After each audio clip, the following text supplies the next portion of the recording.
Alright, round two of my videos from the hammock. I thought I'd chat with you about a few things that are going on the trail.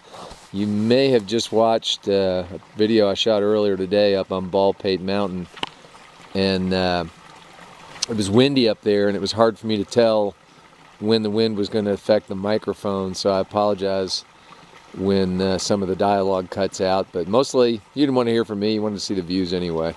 Baldpate was an incredible mountain, really cool. Hard climb up, really hard climb down, which I mentioned in the videos is what really hammers me, and part of what I wanted to talk about tonight. I mentioned on the Baldpate video, and that's some of the residual Lyme symptoms that still bother me. I've mentioned cognitive ones before, short-term memory and some speech affectation and just brain processing in general definitely is not what it used to be. But the other one that really bugs me out here on the trail is the joint pain. And on a day-to-day basis, it's not terrible. I feel it in my fingers and my toes in particular, but out here, it's really bad at night. I'm laying in the hammock right now, and the hammock definitely seems to restore me a good night's sleep, and getting my feet up above my heart has really helped keep me on the trail, to tell you the truth, because by the end of the hiking day, after I've spent 7 or 8 hours, sometimes more, of actual hiking, and I get into camp and get my camp shoes on and do my chores and try to sit down and cook dinner, I'm usually just so stiff. It really hurts just to move around.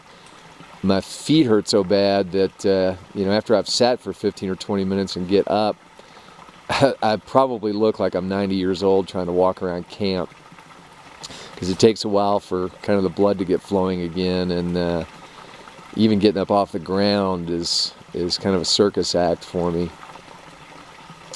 And I just share that because there are Lyme patients all over this country that are far sicker than I ever was, or continue to be, and they experience that kind of pain every day, all day, every day, that and more. I also get these shooting pains from time to time that will literally make me cry out when they happen, because they're unexpected. Sometimes in my knees and other areas, just really sharp pains that, thank God, don't last very long, but when they do come on, they will get your attention. So I'm having fun out here on the trail. It's great, but it's hard too. It's the hardest hiking here in Maine that I've ever done, pre-Lyme or post-Lyme. But with these symptoms to boot, it makes it even harder. Right now, we're in southern Maine. It's really rugged. I'm probably going on average 1.25 miles, 1.33 miles an hour. I hiked 8 hours today and just covered 10.5 miles. Tomorrow it's going to be even slower, because I've got to climb Speck Mountain. I'm at about 2,500 feet elevation right now. Today, probably all told, climbing and descending, picked up about 5,500 feet in climbing. And tomorrow morning I'll have about another 1,500 feet to the top of Speck Mountain.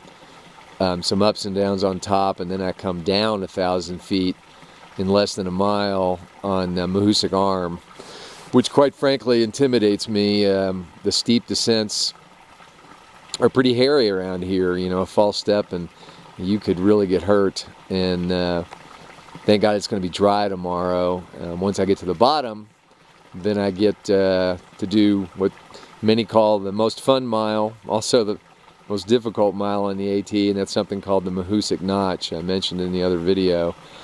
A lot of scrambling under, over, around car-sized boulders that are all jumbled at the bottom of this canyon.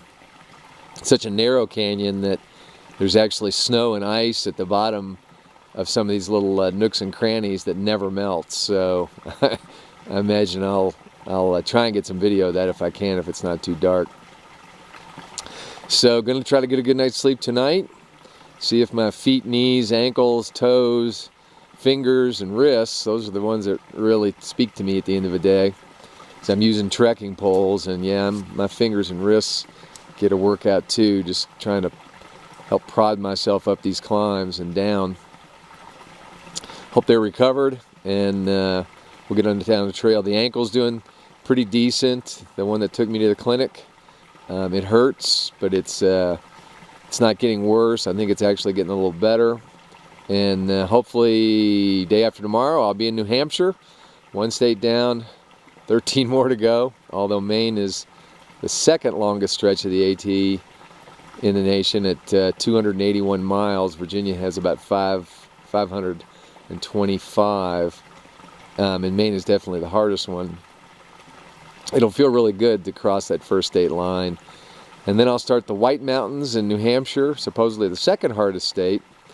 And after I survive those, about another 100 miles, I should be, physically in really good shape. Hopefully this inflammation will ease off some. And the mileage, the terrain will get a lot easier through Vermont and on south. And hopefully I can start covering some miles. I'm going to have to pick up the pace a little bit once we get out of these mountains. Anyway, just wanted to fill you in, hanging in there. Almost a month on the trail, and I'll update you again soon. This is Unitic out.